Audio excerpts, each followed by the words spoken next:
Right now, we have a presentation by Neeraj Mohan on the public outreach activities for the SKA, and this is one of the, needless to say, this is one of the very crucial aspect of any work that we are going to do with the SKA, unless we are putting enough importance to the education and public outreach. There are two things. One is that we are not, we have to build the users and the next generation who will be using any of these facilities that are being built to do excellent science. And that is one of the aspects. The other aspect, which is, in my personal opinion, is even more important, fundamentally very important, is that it's responsibility towards people who are enabling us doing all these things from publicly funded research facilities. So sort of getting back to them and informing them about what is being done, how it is being done, why it is interesting, and so on, are really crucial and integral part of all our activities. So with that, I will leave the stage to Neeraj to sort of tell us about various ideas in which SKA and in particular the SKA India Consortium can engage in public outreach activities. And then after the presentation, we'll have a discussion on this thing. Neeraj. Yeah, thanks, Nirupam. Can you hear me properly? Yes, yes. Okay. So this is a change of pace, like Nirupam said, from the talks in the morning. And this is not going to be a presentation in its entirety. I'm just going to use this occasion to present a few talking points and what I think would be nice to do. And the idea is that everybody then have an open discussion after that, I think, which will be moderated by Nirupam or Yogesh. So let me get on with it. So if you look at broadly SK India, well, I'm using SK India and SK India Consortium interchangeably. So if you look at SK India interaction with society, I think you can broadly classify them into four, right? So one is, of course, human capacity development, like somebody mentioned in the morning, which is professional workshop for students to kind of, and the aim is to develop future research community, right? Because I think we all agree that the number of users for SKA would need to grow by a factor of 3 or 4 in the future to fully utilize the amount of money we're putting into it. And this is in the form of HCD for researchers. The second, of course, is technology development. The reason in SKA and many mega projects are delivering its contribution in kind is partly because developing technology locally would then benefit society here in terms of industry growth, patents, and so on, right? So then aim of that is technology transfer, strengthen industry, IPR, and things like that, right? The third part is, of course, communication, public relations, and media. And the aim of this is to generate publicity, gain visibility, and importantly, get goodwill and also promote funding in the future, right? And the fourth, of course, is education and public outreach, which I'm calling education development and outreach. And the reasons and the aim of that is one is, like Nirupam said, ethical responsibility. Second is to get public support. And the third is for our project to be relevant to the public at large. So I'm going to talk about only the last bit in this presentation. The first three are very important, and I think they're covered in other contexts. Okay. So why do we do education public outreach, or EPO, right? Like I said, we need, if any project which is funded and is of a scale like the SKA needs to be relevant to the local educational context. By local, I mean the Indian education context. There's a broader aim, of course, that we help in the process of increasing scientific temper in society. And as you know, many countries around the world, India is no exception, scientific temper is on a decline, and this is something we can be a part of. Third is ethical obligation. As the Nirupam said, ethical obligation is not as fuzzy a term as you think. For example, DST has a draft scientific social responsibility document, which published 2 years ago, and it's going to come into force. The final version is going to come out in 2 months or 2 or 3 months. And that starts off saying that scientists and scientific institutions in India have an ethical obligation for outreach, right? So these are the reasons why we do it. Whom do we do it with? So of course we do it in collaboration with Planetarium, with stakeholders, For example, institutions, planetaria, science museums, societies for engineering and science, teacher associations, PSMs, and so on.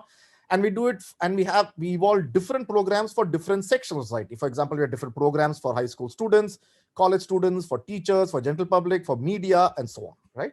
Some of this could be obvious. I'm just putting all of this in so we have enough talking points for the discussion. So what are the key features of an SKA public outreach, in my opinion? The public outreach for astronomy in the past has focused purely on the astrophysics part of it, right?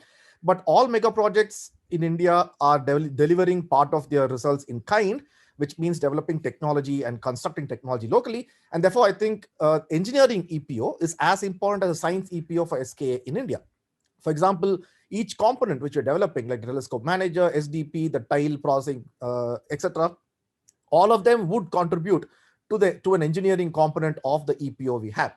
And which means that the audience is not just physics students like we usually have, but equally importantly, engineering students and engineering colleges, right? Which means we have to expand the stakeholder list from the usual crowd to engineering bodies like the IEEE India, other engineering societies, and so on and so forth. And of course, as always, it's essential to make sure that all of this is done in multilingually. How would you go about organizing it? The main thing is, of course, the SKA EPO is expected to run as professionally as the science program itself, which also means it has dedicated funding. There should be dedicated funding would help in hiring full-time staff for the team. The funding model should also allow us to have contracts with people outside, for example, to deliver designs or production and so on. And because it should be run as professionally as science, it should also be subject to periodic external review of its progress, right? And the way to do this is to have a very structured framework, but not centralized. Instead, have a structured framework which allows you to be collaborative. After all, we have more than 22 SKAIC members spread all over India who would have to be involved in this collaborative EPO program, who would not only contribute towards a national EPO, but also spearhead the local EPO programs in their city or state or region, right? And we also need to evolve a mechanism to involve the SKA students and postdocs in this EPO through some structured process, right? I think a really good example of this is the LIGO India EPO team, which was formed like 2.5 years ago, led by Ayuka. And there's a good model to look at and learn from, right? So what do the contents be? Of course, SKA, because SKA is a radio telescope, we can't just go to schools and start talking about, synchrotron radiation and AGN jets. We cannot just do radio astronomy. We also need to talk about astronomy itself, a basic astronomy. But then the thing to note is, given that there are 5 or 6 mega projects in India in astronomy, all of them would have the same issue, which is that they need to provide a basic layer of outreach and education for astronomy and then build on that for their specific projects. So it would be nice, for example, if there is a platform of all the mega projects, and the ASI POAC to come together to kind of either do together or at least collaborate or have on basic astronomy and astrophysics EPO in the country, on top of which each mega project builds its own specialized infrastructure for what it's doing, right? And the SKI EPO can then take the radio part itself forward along with engineering, compared to other projects who would then take their domains forward, right? That would be a good thing to do. So what I'm going to tell you now are 4 different projects I have thought of. These are not official by any means. This is just something I am putting forth as a point for discussion. And I'm sure there are many more possible, and some of the ones I put up here might not be doable, but this is an initial list to start thinking about. Okay, so I think one flagship project which would be nice to do is practical radio astronomy in educational institutions, by which I mean schools and colleges. We develop radio telescope designs, simple, cheap ones, small ones for installation, construction, or just buying in colleges and maybe even high schools. You produce cheap and simple designs with handbooks, tutorials, model kits, videos, demonstrations, etc. And then you also come up with simple science astronomy experiments to be done with them, right? And you then develop teams who then train students and teachers, teach them and also handhold them in doing all of this. To do so, of course, the central EPO team, maybe in NCRA or something, cannot do this all over the country. So then you establish nodal centers as local experts. For example, all the members of the SKIC, all the NITs and IIT, the electronic engineering departments, the DSP, the computer science departments, etc. We talk to them and establish a network whereby they help us in doing this, right? And they're partners with us. In addition, because the SKIC also involves industry, and just as industry participates in the SKA main, I think industry should also participate in the EPO programs. And one way they can do so is to help in production of these simple designs for the whole country, right? And once you do that, and some groups who do this would then become sufficiently advanced in their expertise, and then those you take with you and then put them on like NCRI 15 meter or something. So have programs for select few who have done very well, right? Or take them to UT and the POS summer school and things like that, right? So you have a pipeline which kind of goes from the beginning to end. But then this is not something totally new and ad hoc. India has some very, very good programs which are the same light, has been running for many years. For example, the Radio Physics Laboratory, or the RPL, run by NCI and IUCAA, has been doing this with some colleges for many years now. The newly formed a few years ago Skywatch Array Network, or SWAN, which was started by Avinash Deshpande, and I think right now he's collaborating with 8 or 9 institutions in India. These two are very good examples for colleges, and I should also mention an excellent example of a high school program which has been running for at least 15 years now, which is the Abhinav Vidyalaya school in Mumbai, where Kedar Soni is a faculty there. He's been running a project by which he and the students, high school students, make small telescopes, take observations, calculate stuff, and so on. The third picture is actually from Abhinav Vidyalaya, right? So these are existing examples, but of course these are smaller scale, and the idea of the SK EPO taking this up is to scale it up by a factor of 20 or 50, and to establish a network all over the country to do this with us as partners. The second flagship program I would suggest is more on science, and that's like an online education portal. Sorry. So the idea is to have a dedicated portal online with graded or levels of radio astronomy material, which do teaching, which have online demonstrations, hands-on exercises for the students, and using real data from the GMRT or the UT or the Gauri-Big node, right? And there are excellent models for this. For example, SDSS is my favorite model. If you look at the SDSS Voyagers page, it's brilliant. So they take SDSS data, and depending on your level of which age you are and how much physics you know from middle school up to college, they give you examples to explain things to you. Then they give you online stuff to do. They give you homework. They have quizzes, and it's brilliant, right? And NRO has a little bit like that. Vera Rubin Observatory, LSST is planning something big. NASA Kettle has, of course, been there for decades and so on, which also means that you need a backend software specialized to kind of serve data, enable plotting, provide a learning environment, etc. at multiple levels. And we don't need to start this from scratch. They exist already. The idea is to locate and identify suitable software like that to use for us, right?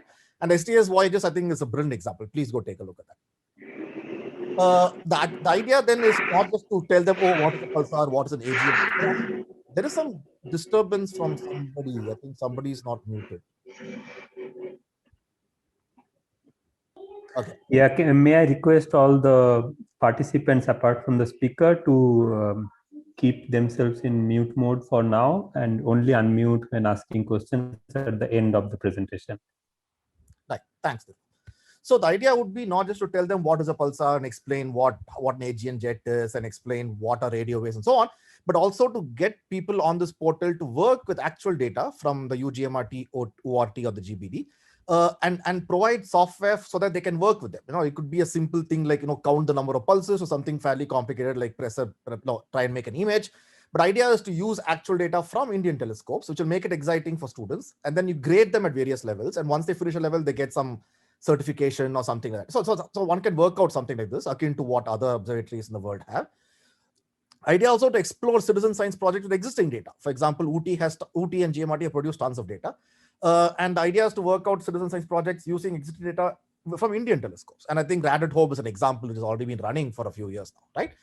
And for this kind of project, the idea is to get teacher associations like the IAPT and Planetaria as partners, so that they would then be the host. They would then be the trainers. They would take these modules and be the trainers for the people around them locally, right? Because we can't do all of this. So idea is to identify good stakeholders who then take this forward as trainers themselves.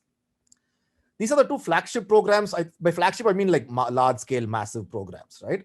I have two smaller projects I want to suggest, which I think would be interesting. This comes partly from something Prajwal has been saying for a long time, for example, which is radio science literacy for the public, right? The public uses a lot of really advanced technology, for example, cell phones, satellite signals, Wi-Fi, etc., without understanding how they work, right?